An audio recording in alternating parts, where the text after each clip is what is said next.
नमस्कार,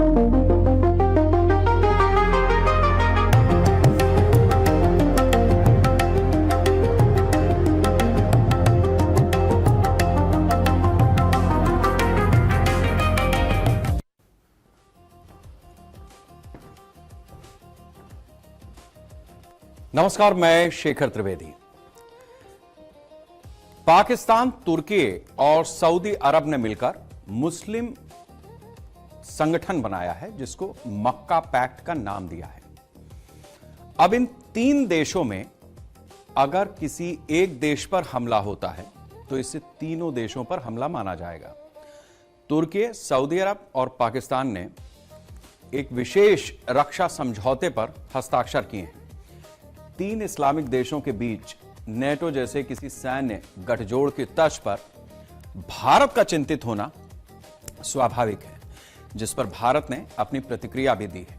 इस त्रिपक्षीय रक्षा समझौते को मक्का जॉइंट डिफेंस एग्रीमेंट का नाम दिया गया है। आज वंदे राष्ट्र में इस समझौते के बारे में हम विस्तार से समझने वाले हैं। सबसे पहले तो मक्का रक्षा समझौता है क्या और इसमें तय क्या हुआ है, इस पे निगाह डालते हैं। सऊदी अरब, तुर्की, पाकिस्तान ने मक्का में नए रक्षा समझौते पर हस्ताक्षर किए। समझौते का मूल आधार तीनों देशों की सामूहिक सुरक्षा को मजबूत करना है। इसके तहत एक सदस्य पर हमला होने को तीनों के खिलाफ हमला माना जा सकता है। यह प्रावधान नेटो के अनुच्छेद 5 जैसी सामूहिक रक्षा अवधारणा से मिलता जुलता है। समझौते का उद्देश्य सैन्य प्रतिरोधक क्षमता को मजबूत करना बताया गया है। समझौते में रक्षा क्षेत्र में सहयोग बढ़ाने की बात भी शामिल है। तीनों देश रक्षा उद्योग में संयुक्त परियोजनाओं पर काम कर सकते हैं। आतंकवाद से मुकाबले में सहयोग बढ़ाने का भी लक्ष्य रखा गया है। समझौते को किसी एक देश के खिलाफ औपचारिक सैन्य गठबंधन नहीं बताया गया है। तुर्की ने स्पष्ट किया है कि इसका उद्देश्य किसी देश को निशाना बनाना नहीं है। समझौते को संयुक्त राष्ट्र चार्टर के अनुच्छेद 51 के तहत आत्मरक्षा के अधिकार से जोड़ा गया है। इससे भविष्य में दूसरे मित्र देशों की भागीदारी की संभावना का भी संकेत दिया गया है। समझौते पर मक्का में शुक्रवार को हस्ताक्षर किए गए, जो इसका प्रतीकात्मक पहलू है। यह सऊदी पाकिस्तान के पहले से मौजूद सुरक्षा सहयोग को नए स्तर पर ले गया है। तुर्की के जुड़ने से तीनों देशों के सुरक्षा सहयोग का दायरा पहले से व्यापक हो गया है। अब क्या भारत से युद्ध हुआ तो सऊदी अरब और तुर्की पाकिस्तान का साथ देंगे? यह भी एक सवाल है। इस सवाल का क्या जवाब है? सबसे बड़ा सवाल यही है कि भारत पाकिस्तान युद्ध की स्थिति में यह संधि जो इन तीन देशों के बीच में हुई है कैसे काम करेगी। समझौते की भाषा पाकिस्तान को सामूहिक रक्षा का दावा करने का आधार देती, लेकिन इसका यह मतलब नहीं है कि तुर्की या सऊदी अरब अपने आप भारत के खिलाफ युद्ध शुरू कर देंगे।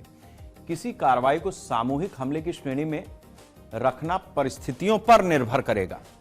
भारत की सीमित सैन्य कार्रवाई और पूर्ण युद्ध के बीच अंतर महत्वपूर्ण होगा। पाकिस्तान किसी भारतीय कार्रवाई को बाहरी हमला बताकर संधि का सहारा लेने की कोशिश कर सकता है। पाकिस्तान, तुर्की की प्रतिक्रिया उसके राजनीतिक और रणनीतिक आकलन पर निर्भर करेगी। सऊदी अरब के लिए भारत के साथ संबंधों का आर्थिक महत्व निर्णय को प्रभावित कर सकता है। इसलिए संधि को तत्काल तीन देशों की संयुक्त युद्ध प्रतिबद्धता मानना थोड़ा सा जल्दबाजी है। सामूहिक रक्षा प्रावधान का वास्तविक परीक्षण किसी बड़े सैन्य संकट के दौरान ही होगा। सैन्य सहायता, हथियार, खुफिया जानकारी और लॉजिस्टिक समर्थन के रूप में भी यह चीज हो सकती है। प्रत्यक्ष सैनिक भेजना सामूहिक समर्थन का केवल एक संभावित रूप होगा। राजनयिक समर्थन भी इस गठजोड़ की प्रतिक्रिया का महत्वपूर्ण हिस्सा हो सकता है। संघर्ष सीमित रहने पर तीनों देशों के व्यवहार अलग अलग भी हो सकते हैं। जाहिर सी बात है कि जिस तरीके की बीते दिनों स्थितियां बनी हैं, उसके बाद पाकिस्तान का ये तुर्की और सऊदी अरब के साथ समझौता आने वाले दिनों के किसी बड़े संकेत, किसी बड़े घटनाक्रम के संकेत दे रहा है। ऑपरेशन सिंदूर के बाद पाकिस्तान को इस समझौते से क्या फायदा होगा, यह भी समझना जरूरी है, क्योंकि ऑपरेशन सिंदूर जिस तरीके से भारत ने ऑपरेट किया, तुर्की ने उसमें अपने ड्रोन और मिसाइलें भेजी थी। ऑपरेशन सिंदूर ने भारत पाकिस्तान संघर्ष में बाहरी सैन्य समर्थन की भूमिका रखी थी। पाकिस्तान को चीन और तुर्की से अलग अलग स्तर पर मदद मिली थी। नए समझौते से भविष्य के संकट में ऐसी साझेदारी अधिक संस्थागत हो सकती है, मतलब पहले से ज्यादा इनकॉर्पोरेट होंगे तीनों देश। पाकिस्तान को तुर्की से सैन्य तकनीक और रक्षा सहयोग भी मिल सकता है। तुर्की ने पिछले वर्षों में अपने रक्षा उद्योग को काफी विकसित किया है। ड्रोन और दूसरे सैन्य प्लेटफॉर्म उसके रक्षा उद्योग की महत्वपूर्ण क्षमताएं हैं। पाकिस्तान के लिए तुर्की का सैन्य अनुभव रणनीतिक रूप से उपयोगी हो सकता है। सऊदी अरब की सबसे बड़ी ताकत उसकी आर्थिक क्षमता है। सऊदी संसाधन पाकिस्तान की रक्षा सुरक्षा क्षमता को मजबूत कर सकते हैं। पाकिस्तान को तीनों देशों से बेहतर सैन्य समन्वय का लाभ मिलेगा। संयुक्त अभ्यास से इन तीनों सेनाओं के बीच इंटर ऑपरेटिबिलिटी बढ़ सकती है। खुफिया जानकारी साझा करने की व्यवस्था पाकिस्तान के लिए ज्यादा मुफीद होगी। रक्षा उद्योग में सहयोग से पाकिस्तान को नए सैन्य उपकरण भी मिल सकते हैं। अंतर्राष्ट्रीय मंचों पर पाकिस्तान को राजनीतिक समर्थन मिलने की भी संभावना बढ़ती है। यह समझौता पाकिस्तान की मौजूदा परमाणु प्रतिरोधक क्षमता के मूल समीकरण को नहीं बदलता है। भारत के लिए सऊदी अरब क्यों महत्वपूर्ण है, यह भी बात हमें समझनी होगी। सऊदी अरब सिर्फ रणनीतिक साझेदार नहीं है, बल्कि एक बड़ा आर्थिक साझेदार भी है भारत का। दोनों देशों के करीब 43 अरब डॉलर का द्विपक्षीय व्यापार होता है। 43 अरब डॉलर। सऊदी अरब ने भारत में बड़े पैमाने पर निवेश की मंशा भी जाहिर की है। ऊर्जा क्षेत्र दोनों देशों के रिश्तों का सबसे महत्वपूर्ण आधार है। सऊदी अरब भारत के लिए कच्चे तेल का भी अहम स्रोत है। तेल आपूर्ति में किसी बड़े व्यवधान का भारतीय अर्थव्यवस्था पर असर पड़ना तय है। सऊदी अरब की कंपनी अरामको को भारत के डाउनस्ट्रीम ऊर्जा क्षेत्र में रुचि रही है। रिफाइनिंग क्षेत्र में सऊदी पूंजी भारत के लिए महत्वपूर्ण है। पेट्रोकेमिकल क्षेत्र भी दोनों देशों के आर्थिक सहयोग का हिस्सा है। इंफ्रास्ट्रक्चर निवेश से भारत सऊदी आर्थिक संबंधों का दायरा ऊर्जा से आगे बढ़ता है। सऊदी अरब में बड़ी संख्या में भारतीय काम भी करते हैं। प्रवासी भारतीयों की कमाई भारत के लिए महत्वपूर्ण विदेशी मुद्रा का स्रोत है। भारत लंबे समय से सऊदी अरब के साथ रणनीतिक संबंध बनाए रखने की कोशिश करता रहा है। पाकिस्तान के साथ सऊदी का बढ़ता सुरक्षा सहयोग भारत की कूटनीति के लिए एक चुनौती है। दिल्ली के लिए सऊदी नीति सुरक्षा के साथ साथ ऊर्जा निवेश और प्रवासी हित जरूरी हैं। तो इस लिहाज से पाकिस्तान की स्थिति हिंदुस्तान में किसी से छिपी नहीं है। रही बात सऊदी अरब की, उसको हमने समझा। अब तुर्की की भूमिका और पाकिस्तान से उसकी नजदीकी, इसका क्या प्रभाव पड़ने वाला है, यह भी समझ लीजिए। तुर्की लंबे समय से पाकिस्तान के साथ करीबी रणनीतिक संबंध विकसित कर रहा है। दोनों देशों के बीच रक्षा सहयोग लगातार बढ़ा है। तुर्की पाकिस्तान के लिए सैन्य टेक्नोलॉजी का महत्वपूर्ण साझेदार बन चुका है। ऑपरेशन सिंदूर में इसका मुजाहरा भी हुआ है। रक्षा उत्पादन में तुर्की की बढ़ती आत्मनिर्भरता उसे उपयोगी साझेदार बनाती है। ड्रोन टेक्नोलॉजी तुर्की की प्रमुख सैन्य क्षमताओं में शामिल है। दोनों देशों के बीच सैन्य प्रशिक्षण और अभ्यास सहयोग का हिस्सा है। तुर्की ने भारत पाकिस्तान तनाव के दौरान कई मौकों पर पाकिस्तान के प्रति अपना समर्थन दिखाया है। ऑपरेशन सिंदूर के दौरान तुर्की की भूमिका ने भारत में निवेश पर चिंता बढ़ाई है। नए समझौतों से अंकारा और इस्लामाबाद के सुरक्षा संबंध और औपचारिक हो सकते हैं। तुर्की पश्चिम एशिया में अपनी रणनीतिक भूमिका बढ़ाने की भी कोशिश कर रहा है। अर्दोआन की विदेश नीति में क्षेत्रीय प्रभाव बढ़ाना महत्वपूर्ण तत्व रहा है। तुर्की खुद को पश्चिम एशिया की सुरक्षा व्यवस्था में महत्वपूर्ण शक्ति के रूप में देखना चाहता है। पाकिस्तान के साथ साझेदारी उसे दक्षिण एशिया तक रणनीतिक पहुंच दे रही है। सऊदी अरब के साथ जुड़ने से तुर्की की क्षेत्रीय कूटनीतिक पहुंच और व्यापक हो सकती है। तुर्की पाकिस्तान सहयोग अब व्यापक त्रिपक्षीय सुरक्षा ढांचे का हिस्सा बन रहा है। तुर्की लंबे समय से पाकिस्तान के साथ अपनी गलबैयां करता आया है और ये समझौता उसी का एक इंपैक्ट सामने है। कई विश्लेषकों ने समझौते को संभावित मुस्लिम नेटो के नजरिए से भी देखना शुरू कर दिया है। इसके क्या मतलब है, यह भी समझना जरूरी है। विशेषज्ञों का मानना है कि अभी मुस्लिम नेटो नाम देना इसको जल्दबाजी होगी। एक उदाहरण है, समझौता जैसा नेटो में है वैसे ही औपचारिक व्यापक सैन्य गठबंधन होने से अभी थोड़ी दूर है। तीनों देशों की विदेश नीति और सुरक्षा प्राथमिकताएं पूरी तरीके से समान नहीं है। ईरान को लेकर भी तीनों देशों के हित और रणनीतियां अलग अलग हैं। तुर्की पाकिस्तान खुद को क्षेत्रीय स्थिरता में भूमिका निभाने वाले देश के रूप में पेश करते हैं। समझौते का एक उद्देश्य क्षेत्रीय देशों को अपनी सुरक्षा क्षमता बढ़ाना भी माना जा रहा है। अमेरिका के लिए यह व्यवस्था उसके सहयोगियों द्वारा सुरक्षा जिम्मेदारी साझा करने का संकेत है। इस समझौते से पश्चिम एशिया में अमेरिकी सुरक्षा भूमिका तुरंत खत्म नहीं होती।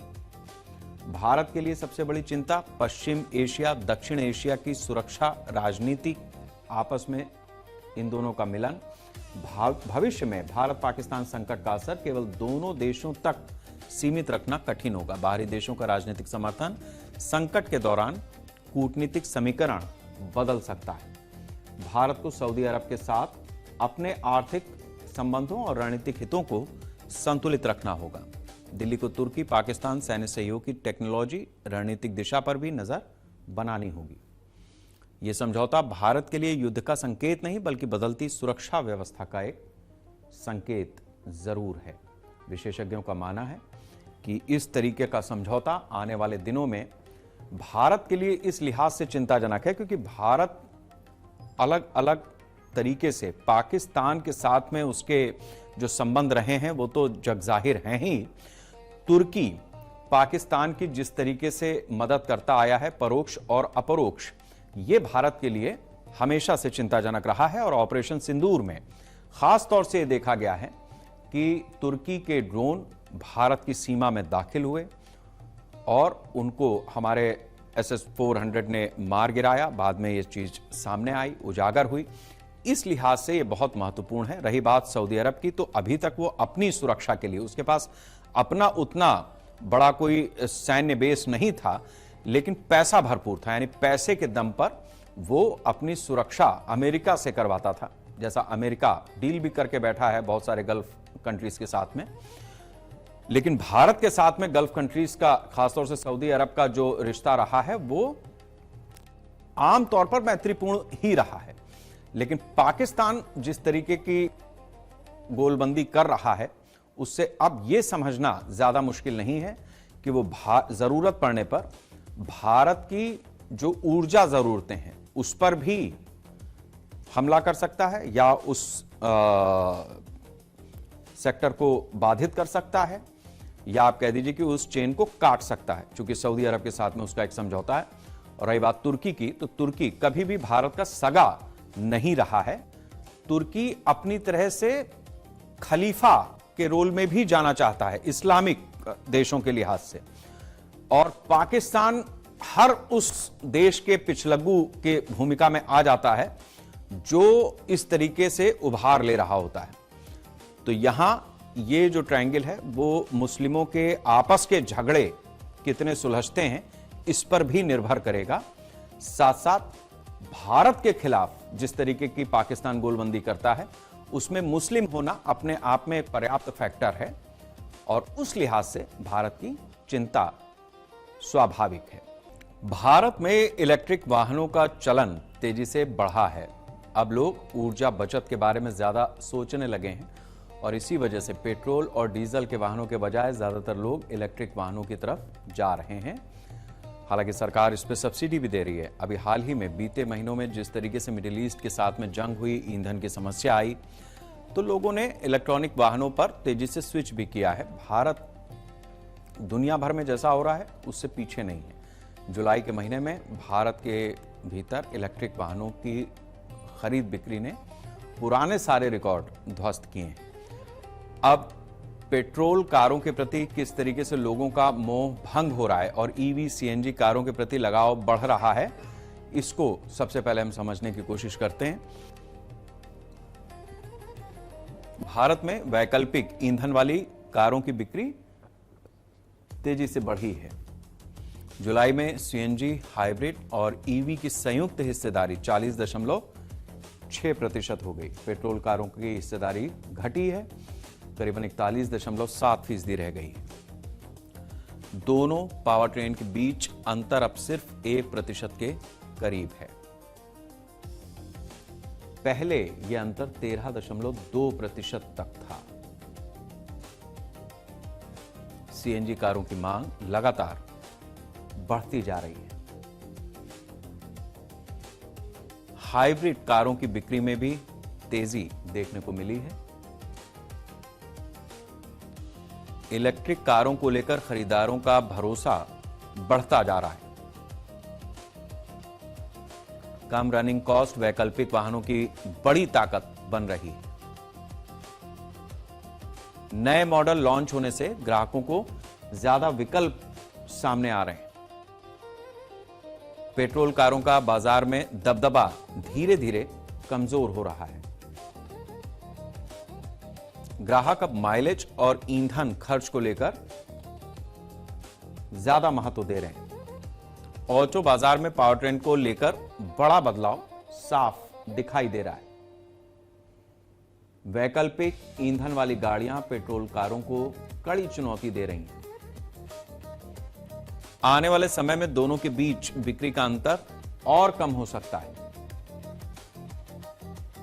भारत में वैकल्पिक ईंधन जिस तरीके से अब लोगों की समझ में आया है, हालांकि जो सीएनजी की गाड़ियों की बिक्री है वो भी आने वाले दिनों में कुछ हद तक प्रभावित होती हुई हमें दिख सकती है। रीजन ये है कि बायोगैस की ब्लेंडिंग सरकार ने उसमें करने की बात कही है।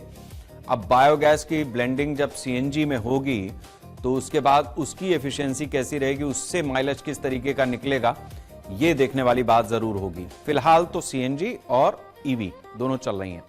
दुनिया के कई देशों में इलेक्ट्रिक वाहनों की बिक्री तेजी से बढ़ी है, और इस मामले में भारत में भी जिस तरीके से जुलाई के महीनों में इलेक्ट्रिक वाहनों की बिक्री बढ़ी है, उसने नए रिकॉर्ड बनाए हैं।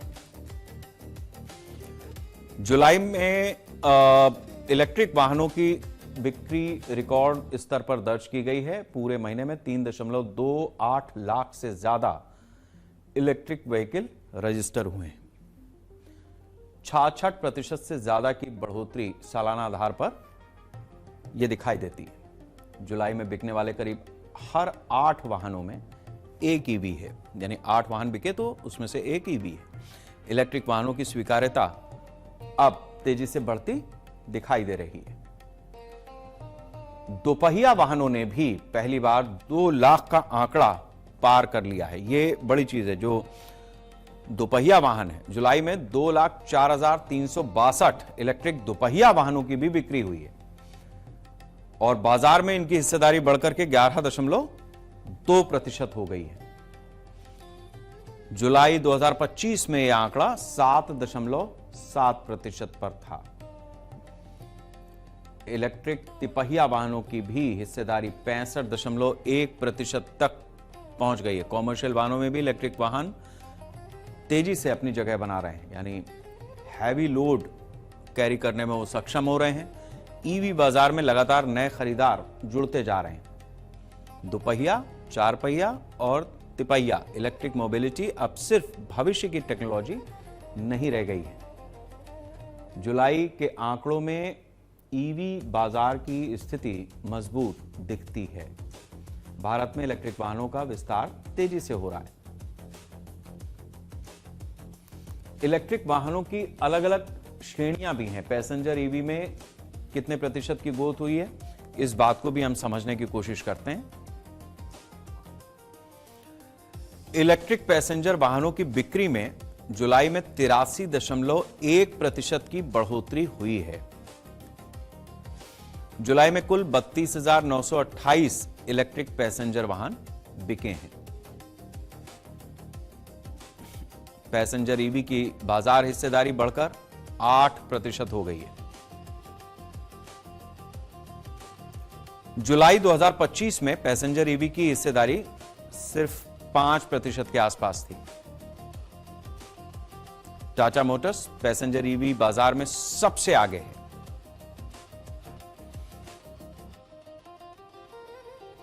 टाटा मोटर्स ने जुलाई में 13,678 इलेक्ट्रिक कारें बेची हैं। महिंद्रा 7,742 यूनिट के साथ में दूसरे नंबर पर है। JSW MG मोटर इंडिया ने 5,689 इलेक्ट्रिक कारें बेची हैं। इलेक्ट्रिक कारों की मांग लगातार मजबूत बनी हुई है। लोकप्रिय इलेक्ट्रिक मॉडल की सीमित सप्लाई बिक्री को प्रभावित कर रही है।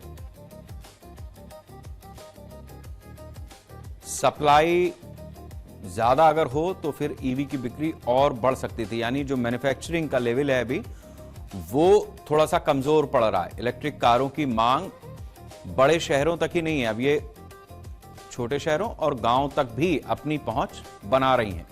छोटे और मध्यम शहर भी ईवी बाजार को गति दे रहे हैं।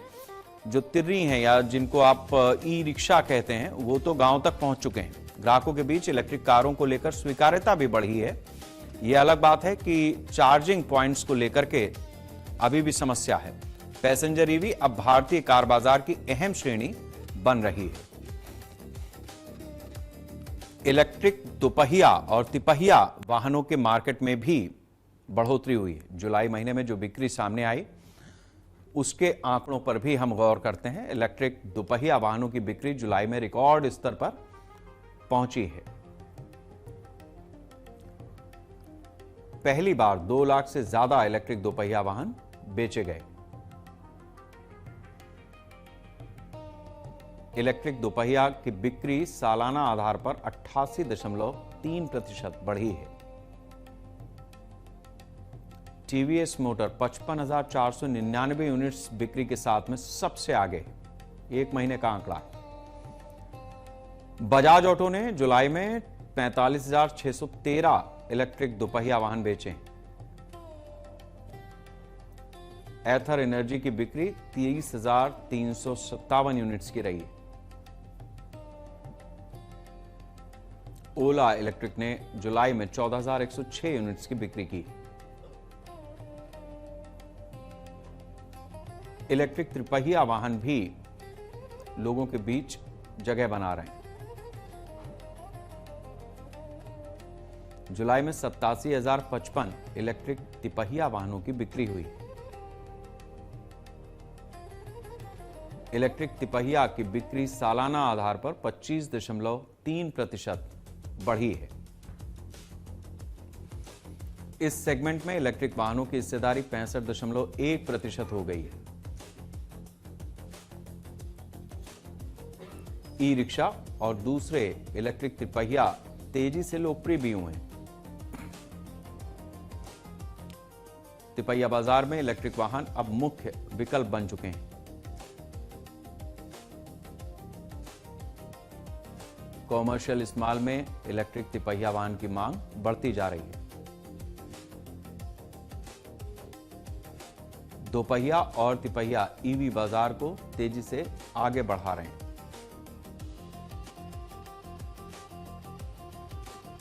कॉमर्शियल ईवी और फ्लीट इलेक्ट्रिफिकेशन में जो तेजी आई है वो भी कुछ बता रही है। इलेक्ट्रिक कॉमर्शियल वाहनों की बिक्री में जुलाई में जोरदार तेजी देखी गई है। जुलाई में 3,556 इलेक्ट्रिक कॉमर्शियल वाहनों की बिक्री हुई। इस सेगमेंट की बिक्री सालाना आधार पर 181% बढ़ी है। इलेक्ट्रिक कॉमर्शियल वाहनों की बाजार हिस्सेदारी 3.57% हो गई है। जुलाई 2025 में यह आंकड़ा सिर्फ 1.65% तक सीमित था। एक साल में कॉमर्शियल ईवी की हिस्सेदारी दुगने से ज्यादा बढ़ी है। टाटा मोटर्स 1306 यूनिट्स की बिक्री के साथ इस बाजार में भी सबसे आगे है। फ्लीट ऑपरेटर अब इलेक्ट्रिक वाहनों की खरीदारी बढ़ा रहे हैं। कॉमर्शियल फ्लीट का इलेक्ट्रिफिकेशन अब शुरुआती प्रयोग से आगे बढ़ गया है। कंपनियां इलेक्ट्रिक वाहनों के लिए बड़े खरीद के ऑर्डर प्लेस कर रही हैं। कम परिचालन लागत कॉमर्शियल ईवी की बड़ी ताकत भी बन रहा है। ई कॉमर्स और डिलीवरी फ्लीट में ईवी का इस्तेमाल बढ़ सकता है। शहरों में कम दूरी वाले कॉमर्शियल रूट ईवी के लिए अनुकूल है। कॉमर्शियल सेक्टर में इलेक्ट्रॉनिक वाहनों की स्वीकार्यता बढ़ी है। फ्लीट इलेक्ट्रिफिकेशन भारतीय ऑटो बाजार की नई दिशा बन चुका है। अब यहां पर दो चीजें हैं। एक तो यह है कि जिस तरीके से खर्च अभी तो कम दिख रहा है, लेकिन यह भी हमें समझना होगा कि जो बिजली की दरें हैं वो भी कहीं ना कहीं इस पूरे सेगमेंट को प्रभावित करेंगे। कार खरीदने को लेकर लोगों की सोच बदल रही है। मार्केट में किस तरह की कारों का प्रचलन बढ़ा है इसको भी हमें समझना चाहिए। जुलाई में पैसेंजर वाहनों की खुदरा बिक्री 4.1 लाख यूनिट रही है। पैसेंजर वाहन बिक्री में सालाना आधार पर 19% की बढ़ोतरी हुई है। पहली बार जुलाई में पैसेंजर वाहन की बिक्री 4 लाख के पार पहुंची। मारुति सुजुकी ने 1.6 लाख से ज्यादा गाड़ियां बेचकर रिकॉर्ड बनाया है। सीएनजी कारों की मजबूत मांग मारुति जैसी कंपनियों के लिए फायदेमंद सौदा रही है। हाइब्रिड मॉडल भी तेजी से लोकप्रिय हो रहे हैं। हाइब्रिड कारों में पेट्रोल इंजन के साथ इलेक्ट्रिक पावर ट्रेन काम करता है। ग्राहक अब कार खरीदारी के समय ईंधन की लागत पर ज्यादा ध्यान दे रहे हैं। नए मॉडल आने से वैकल्पिक पावर ट्रेन में विकल्प बढ़े हैं। जीएसटी में बदलाव के बाद कुछ वाहनों की कीमतों में भी राहत मिली है। E20 ईंधन को लेकर अनिश्चितता ने खरीदारों को प्रभावित किया है।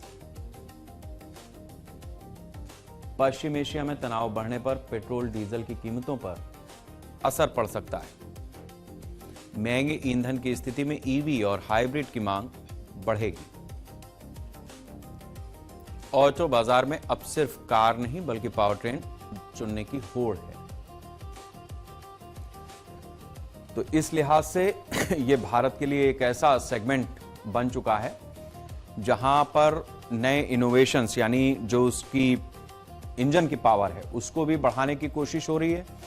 बैटरी, चूंकि लिथियम हम अभी भी चाइना से एक्सपोर्ट कर रहे हैं, लिहाजा उसके लिए भी वैकल्पिक बाजार हमारे पास किस तरीके की हो सकती है, उसके अनुसंधान किस तरीके के हो सकते हैं, वो भी एक मौका है हमारे देश के लोगों के पास कि उसके इनोवेशंस कर लें।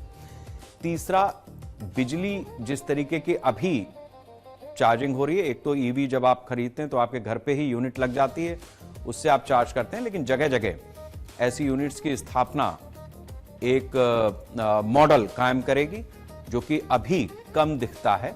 और इसके साथ साथ जो कॉमर्शियल इलेक्ट्रिक व्हीकल है उनका पोटेंशियल किस तरीके से बढ़े ताकि वो ज्यादा माल ढुलाई अपनी गाड़ी पर कर पाए, इस चीज को लेकर के अभी भी रिसर्च चल रही है, जिससे डेवलपमेंट आगे दिखाई देगा। ये बदलते हुए भारत की नई ताकत है। इस देश की चिंताएं सरहदों को लेकर के बहुत बड़ी हैं। पाकिस्तान जो करता है वो तो सबके सामने है ही, लेकिन अब भारत के लिए घुसपैठ का विषय पूरब और पश्चिम से निकल करके नेपाल बॉर्डर भी बन गया है। घुसपैठ सबसे बड़ी चिंताओं में से एक है भारत की। पाकिस्तान और बांग्लादेश, श्रीलंका, यहां से तो घुसपैठ होती थी, लेकिन अब नेपाल भी इसी श्रेणी में आ रहा है। भारत में अवैध एंट्री के लिए घुसपैठियों के लिए नेपाल सबसे महफूज ठिकाना बनता जा रहा है। नेपाल सीमा से अवैध घुसपैठ भारत के लिए खतरे की घंटी है, जिसे लेकर सुरक्षा एजेंसियां अलर्ट हो गई हैं। नेपाल सीमा से अवैध घुसपैठ करने वाले रोहिंग्या और बांग्लादेशी विशेष रूप से शामिल हैं। ये किधर से भी घुस रहे हैं। नेपाल में बढ़ रहे अवैध प्रवास किस तरीके से भारत की सुरक्षा एजेंसियों के लिए चैलेंज हुआ है, सबसे पहले ये समझ लीजिए। नेपाल में अवैध प्रवास को लेकर भारत की सुरक्षा एजेंसियां सतर्क हैं। नेपाल अपने देश में जो अवैध रूप से रह रहे हैं उनको हटा रहा है। नेपाल में संदिग्ध विदेशी नागरिकों की मौजूदगी ने चिंता बढ़ा दी है। रोहिंग्या और बांग्लादेशी नागरिकों की मौजूदगी पर निगरानी बढ़ी है। खुफिया इनपुट के बाद यूपी से लगी सीमा पर हाई अलर्ट दिया गया है। नेपाल में बने अस्थायी ठिकानों पर सुरक्षा एजेंसियों की नजर है। दिसंबर 2025 में सीमा शाखा से अहम खुफिया इनपुट मिल रहा था। काठमांडू के कुछ इलाकों में 600 से 700 संदिग्ध लोगों की मौजूदगी बताई गई है।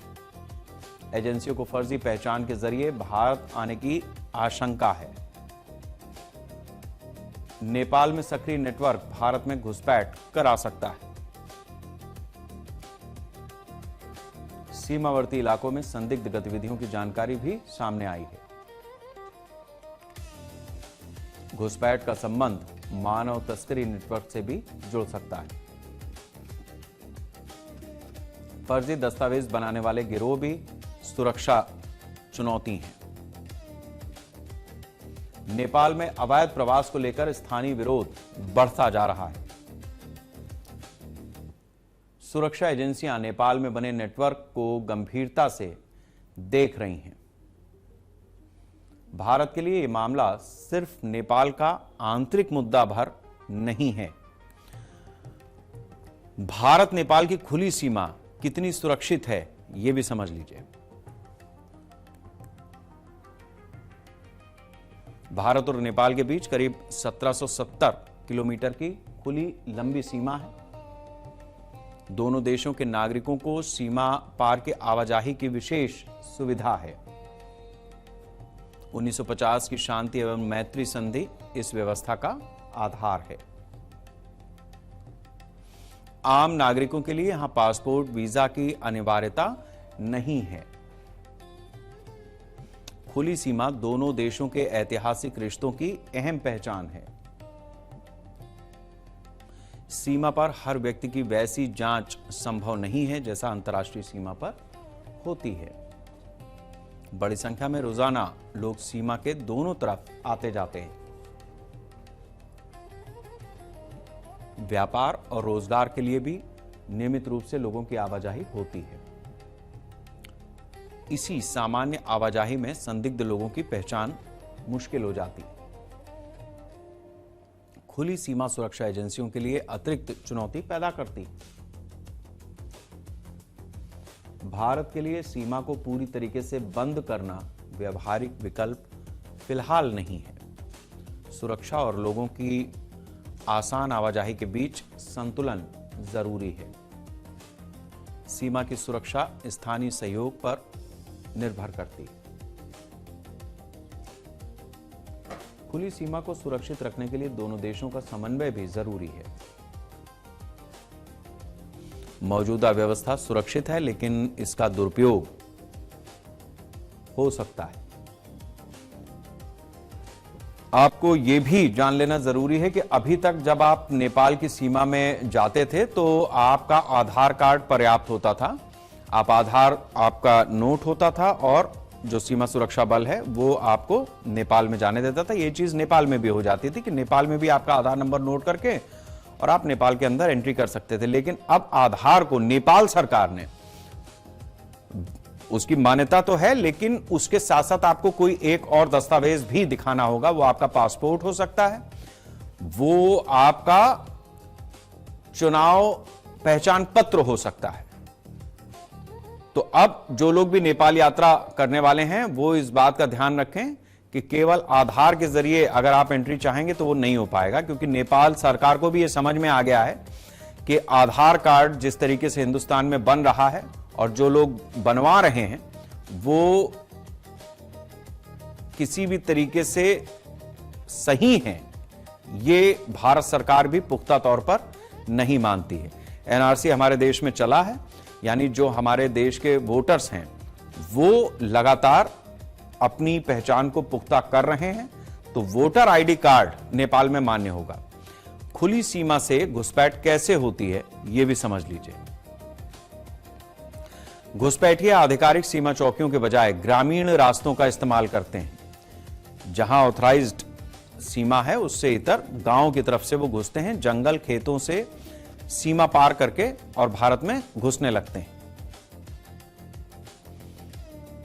कम निगरानी वाले रास्तों को सुरक्षा एजेंसियां चुनौती मानती हैं। छोटी छोटी पगडंडियां जिन रास्तों से संदिग्ध भारत में पहुंचते हैं, स्थानीय आवाजाही में छिपकर सीमा पार करने की कोशिश हो सकती है। मानव तस्कर अवैध प्रवेश के लिए स्थानीय नेटवर्क का इस्तेमाल करते हैं। फर्जी पहचान पत्र घुसपैठियों को नई पहचान देने में मदद कर सकते हैं। नकली दस्तावेजों के जरिए भारतीय पहचान हासिल करने की कोशिश होती है।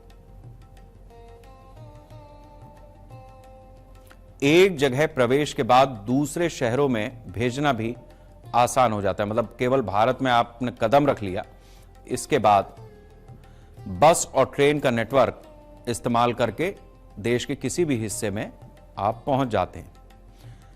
एजेंट सीमा पार कराने के बाद सुरक्षित ठिकाने तक उपलब्ध करा रहे हैं।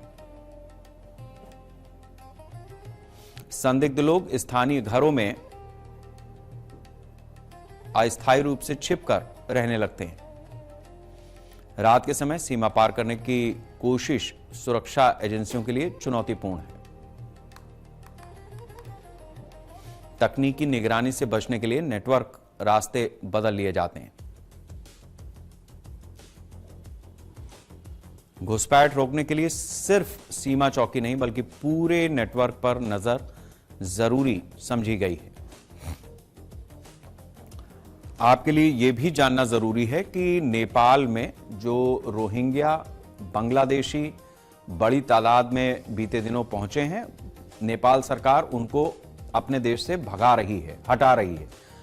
अपने अपने देशों में, यानी बांग्लादेशी बांग्लादेश में, रोहिंग्याओं ने म्यांमार में अपनी जो उनकी जगह थी उस जगह पर ऐसी स्थिति पैदा कर दी कि वहां से भगाए गए। अब जिस देश में पहुंचे थे वहां पर भी इन्होंने उपद्रव किया है और वहां से भी भगाए जा रहे हैं। जाहिर सी बात है कि भारत से लगी हुई सीमा के जरिए भारत में ये आने की कोशिश करेंगे। इसलिए अगर आपके आसपास इस तरीके की कोई भी संदिग्ध गतिविधि होती है तो सचेत हो जाएं। निकटतम थाने को आप तुरंत सूचना दें ताकि आप अपना आस-पास पड़ोस सुरक्षित रख सकें, इस बात की चिंता हर भारतीय को करनी होगी। भारत की सीमा सुरक्षा में एसएसबी और एजेंसियों की क्या भूमिका है, यह भी समझ लीजिए। भारत नेपाल सीमा की सुरक्षा में एसएसबी की प्रमुख भूमिका है। एसएसबी यानी सीमा सुरक्षा बल सीमा पर निगरानी और गश्त का महत्वपूर्ण हिस्सा संभालता है। संवेदनशील इलाकों में पैदल गश्त बढ़ाई जा रही है।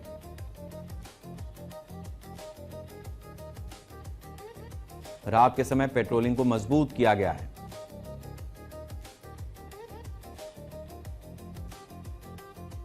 स्थानीय पुलिस के साथ संयुक्त कार्रवाई पर जोर दिया जा रहा है। खुफिया एजेंसियों के इनपुट को सुरक्षा से जोड़ा गया है। स्थानीय मुखबिर नेटवर्क को फिर से सक्रिय किया गया है।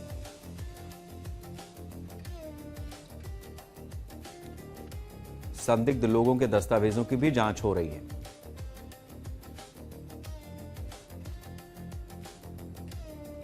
सीमा के आसपास तकनीकी निगरानी बढ़ी है।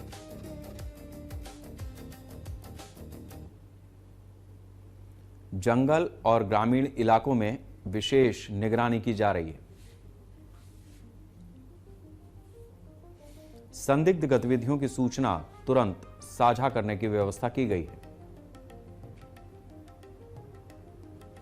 सीमा पार नेटवर्क की पहचान के लिए खुफिया निगरानी जरूरी है।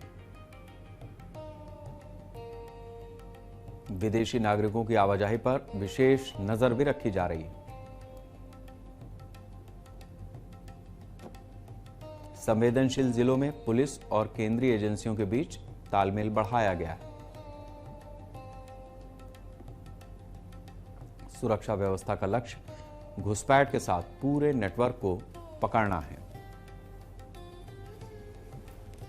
तो जिस तरीके की स्थिति नेपाल में बनी है वो भारत के लिए चिंताजनक है, और भारत की चिंता तभी कम हो सकती है जब भारत के लोग इस बात के लिए सतर्क हो जाएं कि उनके आसपास पड़ोस में अगर कोई ऐसा ठिकाना है जहां पर बांग्लादेशी या रोहिंग्याओं को ठहराया जा सकता है या वहां पर उनका हॉल्ट लिया जा सकता है, कोई भी ऐसा समूह या अतिरिक्त लोग आप देखें तो निकटतम पुलिस थाने में तुरंत सूचना दें, ताकि ऐसे लोगों को देश के भीतर अगर वो किसी भी तरीके से घुस आए हैं तो वापस बाहर निकाला जा सके, ताकि ये देश सुरक्षित रहे, इसकी सीमाएं सुरक्षित रहें।